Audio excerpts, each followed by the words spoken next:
job today. They have a smaller ball handling team. They did a great job of moving the ball and really uh, getting the ball in some tough places. I thought the second half we did a little bit better job defensively in terms of our defense and in terms of contesting their 3-point shooters. But they made some threes and they did some great things against us defensively. They pressured us really hard. Quincy didn't get going early. He's got to get going. The second half he got going on the boards. We've got a little bit of an advantage there, and we've got to be able to get it to him. Marek started slow, and just he couldn't finish anything. In the second half, he got to the basket and finished, and we got to the foul line. But Joe saved us the first half. He was tremendous. He just kept us in the game. We would have been behind 8 or 10 points at halftime if it wasn't for Joe. He just was tremendous. And then the second half, he got the ball to people and just did a great job of getting the ball to people and moving the basketball.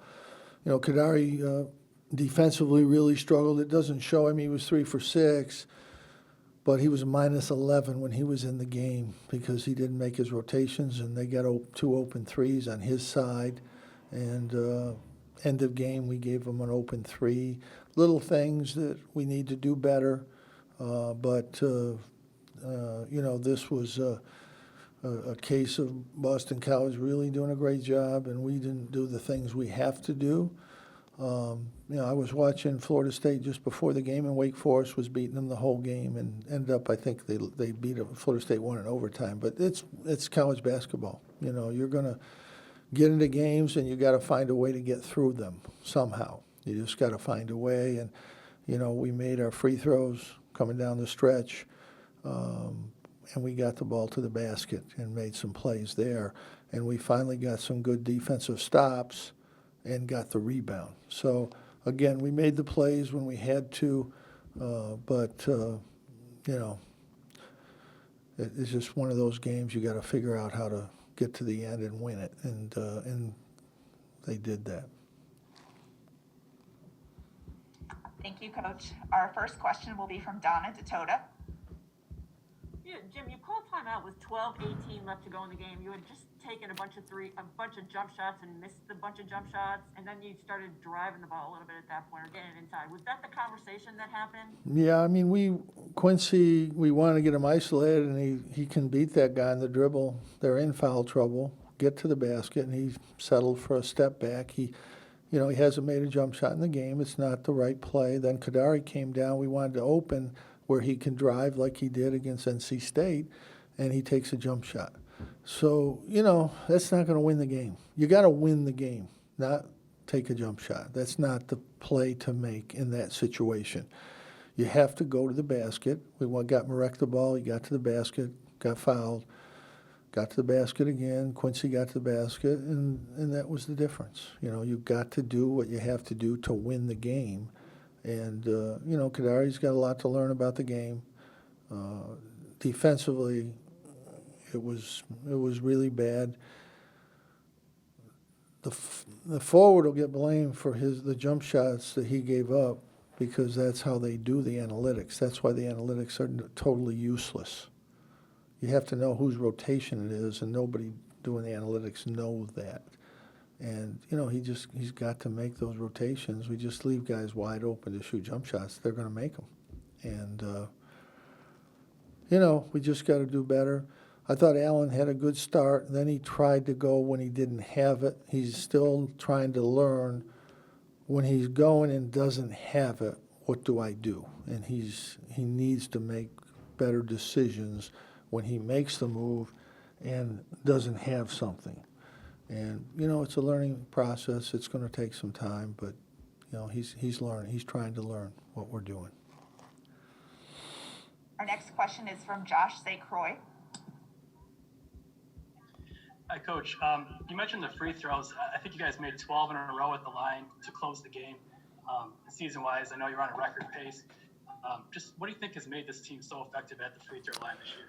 We have guys that are good shooters. You know, Marek has really worked hard on his shooting. He's a tremendous free throw shooter. He can't take it back out to the three-point line. He changes the shot a little bit, but he's a tremendous free throw shooter, and he gets fouled a lot.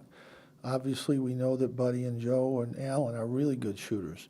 So, yeah, I mean, that's a strength of our team, and we need to drive and get to the foul line. There's been a couple games. We tried that at Clemson. They didn't call anything. We didn't shoot any free throws.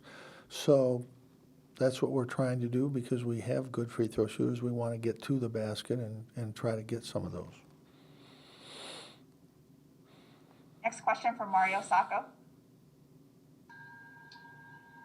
Coach, you guys talk about all coaches, trying to peak at the right time. And, with 5 games coming down the stretch, where do you feel your basketball team is as you head down this stretch run? We're up and down. We've got a lot of things that have to go right for us to win. And these guys have tried all year. They're trying to do things. They're trying to learn. We played a lot better. We were more aggressive on our traps in the North Carolina State game, so we forced more turnovers. Here, we weren't quite as aggressive in our traps, so we didn't get as many turnovers. But that was the really takeaway from North Carolina State. It was our trapping and getting steals that won the game because they shot it well and their field goal, all their percentages were good, but we forced the turnovers, and that was the difference in that game. We're in the lead, league leaders in turnovers and steals, and again, that helps us again with our rebounding. We were okay on the boards today, but they had a smaller team in there. I thought we should have been able to rebound better on the offensive end than we did. I think we were guilty of just trying to shoot some jump shots and try to win the game that way, and that's not the way to do it. But again, the first half, Quincy was off his game, Kadari was off his game, and Joe really, and Marek was probably one of the worst offensive halves he's had this year, and Joe just carried us. He just put us on his shoulders and carried us in the first half. He was tremendous. In the second half, he looked for people, got them the ball, and really, didn't look to score because we were trying to get it inside and get to the foul line. And he had a tremendous game. Tremendous game. Next question from Mike Waters.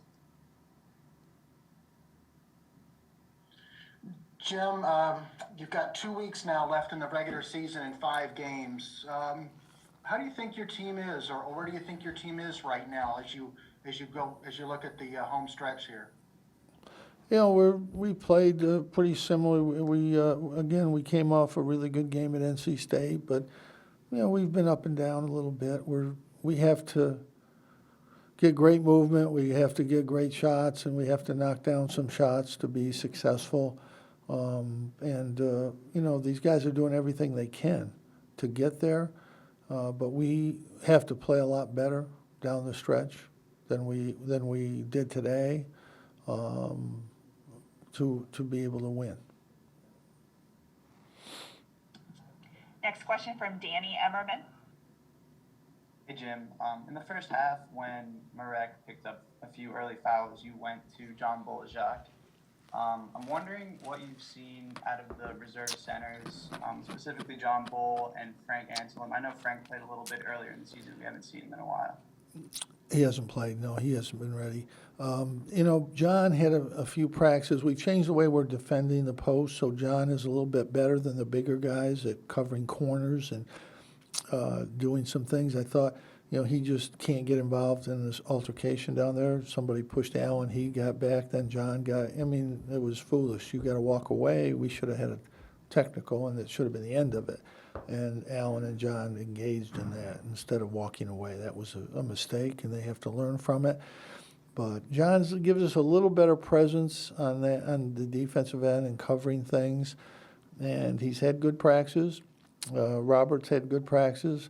Robert tried to do things today that he shouldn't try to do, dribble the ball, and he charged twice. That's not his game. He should not do that. But he wants to help, and he's trying to help, but that's not the right way to help. But,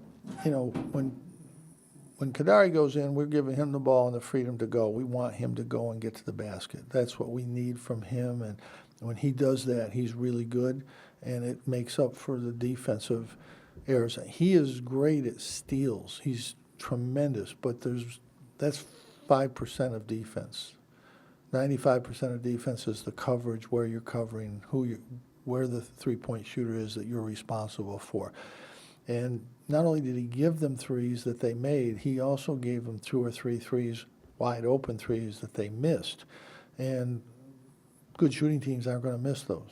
So, again, this was a very subpar defensive game for us.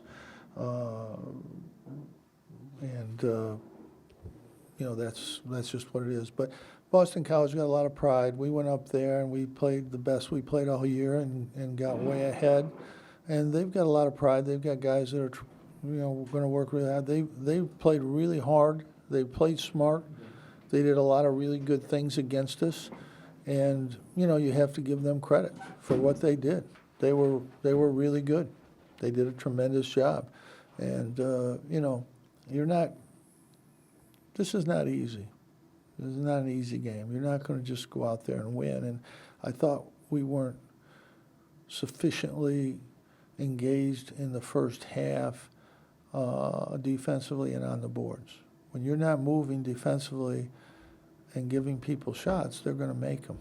Second half, we were much better for first part of the half, and then the end of the game, we slipped a little bit and left the guy open and, foul the guy when you don't need to foul. But again, you have to get the win in these games, and we did the things you have to do to win the game. We shot it good from the free throw line. We shot it good percentages from the 3 and from the 2, and again, we did the things you have to do to win the game.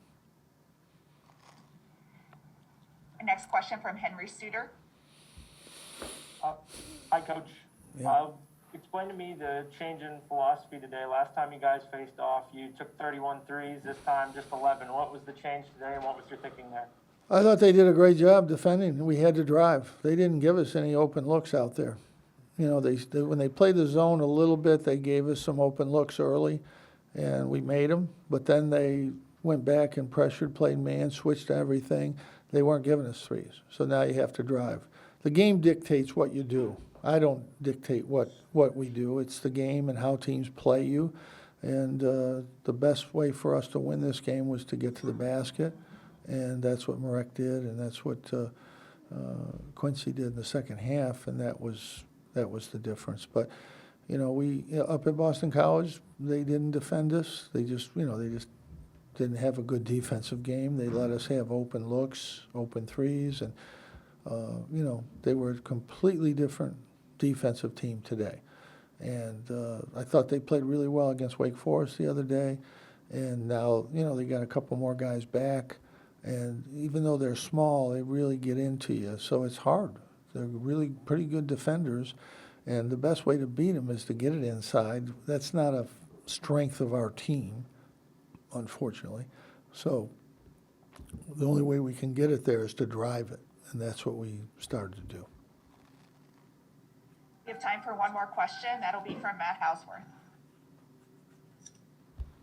Hey, Jim, I'm interested to get your take on the governor announcing just this week that 10% of capacity of 10,000 or more fans. What would that do if maybe this last game of the year against North Carolina, you had some students in person? Well, first of all, we have 30,000 seats. I don't think there should have ever been a time this year that we didn't have 10 or 20% of our fans in the building. I don't understand that. They're doing it all over the country. I don't understand. You can space people out at least 10 feet and put, if it's a family pod or something, but you can space people out 10 feet just to get them in the building, just so they can come in the building. People that would maybe have better seats would be happy to be in the building for a game. I don't understand it. I've never understood it. I've never understood the whole thing with restaurants. It makes absolutely no sense to me. 80% of this horrible disease is groups of people. groups, gatherings of people, close contact, not 10 feet apart sitting in the carrier dome. I don't understand it. I have never understood it. And, you know, we'll do the best we can, hopefully, but 2,000 fans is not going to make a difference, but it'd be nice for 2,000 or 3,000, 4,000 of our fans to be able to see a game. It would be good for them, I think. It'd be nice. But it's something I haven't understood from day one, but I'm not in charge. So, you know, we make the best of the situation. The players have been great. They've, you know, taken care of themselves. They've isolated themselves, and they have done everything they've been asked to do. And obviously, even though this is a difficult year, we're doing the only thing that we can do, trying to work our way through it. I don't know the exact percentages, but I think they've played 70% of the games that were scheduled, some number. It's a good percent. Don't hold me to that, Mike, but it's a good number, and there is no alternative. There was never an alternative other than doing what the Ivy League's doing, not playing. But, and to my knowledge, 1,500, 2,000 basketball players that have had COVID, they're all back playing and healthy. So we just have to get through this as best we can, and that's what the players are doing. That's what everybody's doing. And hopefully we can finish up the year and get to a conclusion. And that's all you can do in this time. But we'll try to have a happy Valentine's Day and get ready to play on Wednesday. All right? Thank you, Coach. Thank you.